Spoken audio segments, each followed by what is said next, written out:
The Tulsa City Council says its newly passed ordinance is designed to protect pets during cold weather. Tulsa Animal Welfare says they get a lot of calls about pets in distress during the winter. News on 6's Lex Rodriguez reports violating the new ordinance means some big fines. Lex?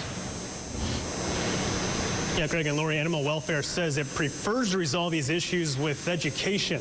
But if that doesn't work, violators could pay a fine or go to jail. Under new regulations in Tulsa, pet owners are now required to ensure their pets remain clean, well-fed and hydrated, and have access to appropriate shelter during excessively hot and cold weather. Tulsa Animal Welfare says the ordinance applies to cats and dogs, which has seen an alarming number of preventable illnesses and deaths over the last year. It's really about how quickly we can get to them and start giving them that aid that they need. Operations Manager Colton Jones says the ordinance also prohibits the use of tethering techniques, such as choke collars and cords attached to a dog's neck. They also cannot be tethered between 11 p.m. and 6 a.m. That's going to be your coldest hours, but also it's most of the time where people are asleep.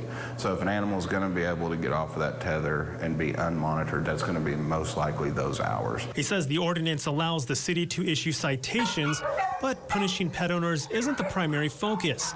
Instead, Jones says teaching pet owners proper care helps prevent any reoccurrences. The Oklahoma Alliance for Animals says most of the time, distressed pets aren't neglected, and education is all it takes. I'm not going to say that there are not people that neglect animals, because there's quite a few of them, but most of the time we can correct that. But it takes a voice to speak up. They can't care for themselves. You know, they are dependent upon somebody else caring for them.